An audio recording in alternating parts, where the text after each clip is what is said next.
Thank you, Pam and the Hinsdalean, for putting on this event. And I would just like to first introduce myself. My name is Justin Barron.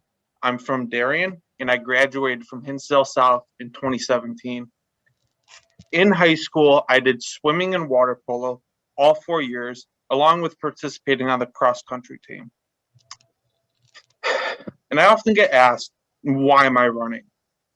First of all, I'm not afraid to make a splash. I'm not afraid to make a difference. And I will not stand by and let the board gut Hinsdale South.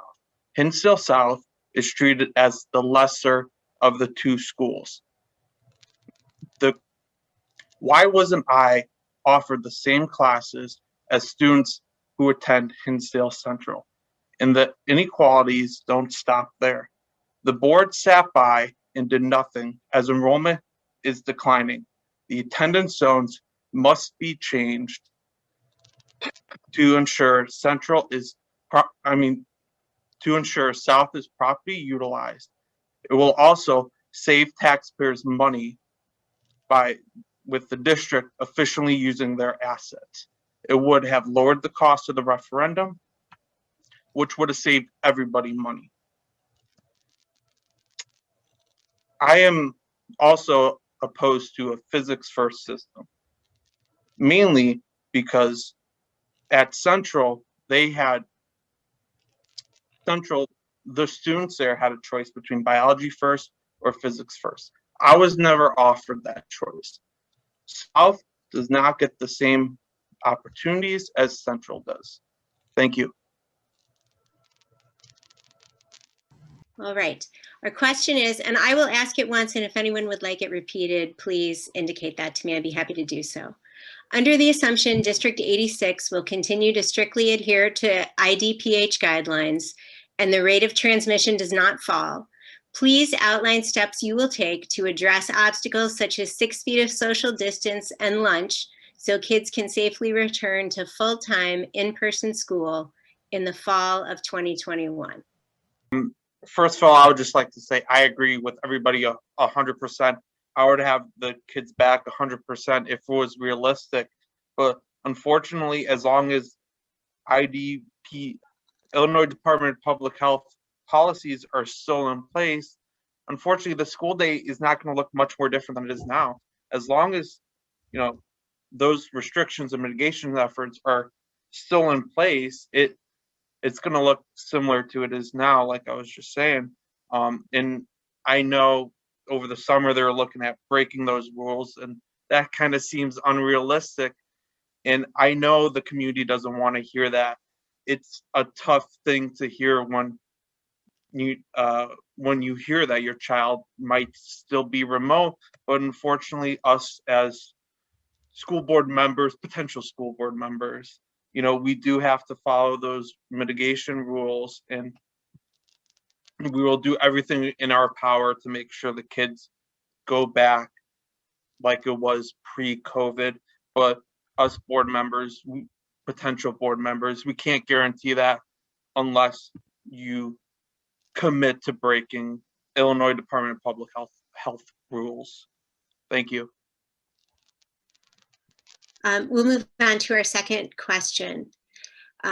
Your views on the physics first science sequence and the integrated math curriculum will be printed in a chart in tomorrow's issue of the Hinsdalean and also will be available online.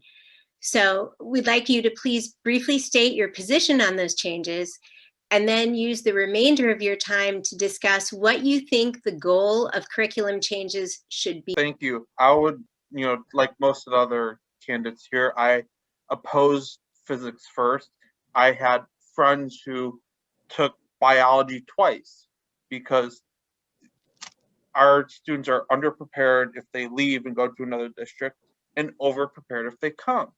And even though students don't move that much, the people who do, like my friends who had to take biology twice, that's just a huge waste of resources right there.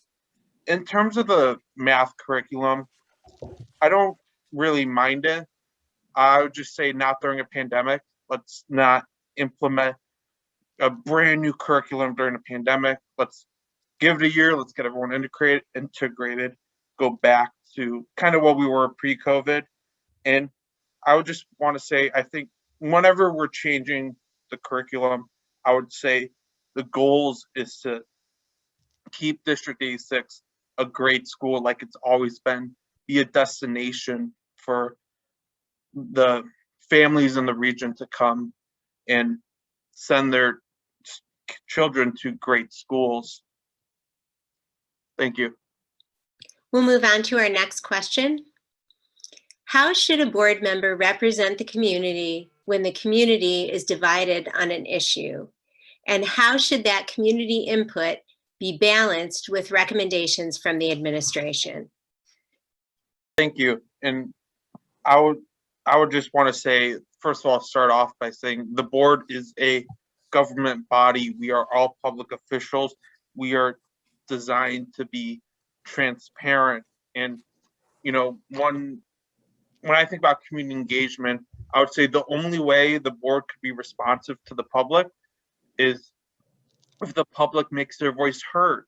They come to the board meetings, they submit comments, they talk about what they're passionate about. What are the issues that affect them and their students. And between balancing tensions, we have to talk to everybody. And I believe the board has not been listening to the South constituency, the constituency that sees the board gutting the school and is actively trying to fight against it. And I would just like to encourage the public to reach out to me. I love hearing from them. They're the reason why I'm doing it. It opens up my eyes and I can see new perspectives. So, if anyone viewing, I encourage them to reach out to me and learn more about me and my story. And I could also get their view on the district. Thank you. We will move to our fourth question. How do you think the district is positioned financially to face the next 4 years? And our first answer will come from Justin. I think the board is in great financial position. I've been pretty vocal in saying the biggest unknown is the state and what is the state going to do. The state is broke. If you want to see where the state of Illinois is going, I would suggest take a look at Puerto Rico, look at their bonds and that whole bankruptcy process. That is the way the state of Illinois is going, and it doesn't look very good. That is the biggest unknown in my opinion. And they also, the state also likes to pass down mandates and many requirements that cost money that we have to pay for. I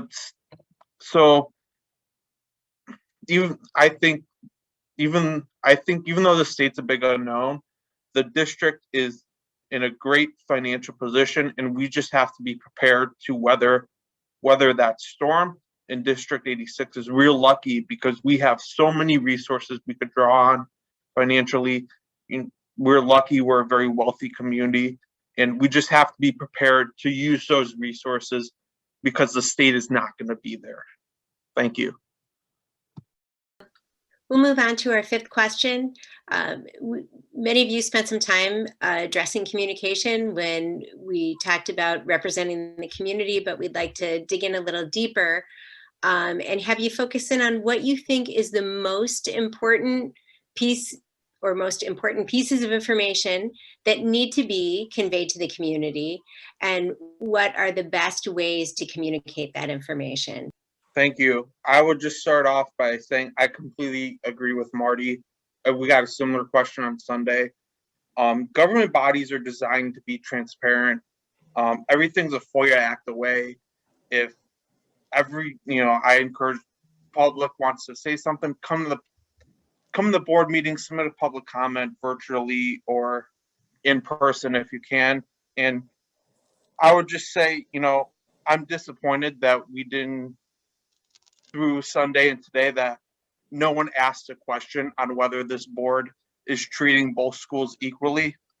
Very disappointed no one asked that. I would like to get all these candidates on the record, whether they believe we treat whether the board treats both schools equally, because I've been talking to a lot of people, and a lot of people feel the same way that I do, that the board is treating South and Central differently. And I am upset that no one asked that question. And I'm upset that these candidates are not on the record stating their position on that. Thank you. That was our final answer on our last question. So we're going to move to our closing statements. So yes, thank you.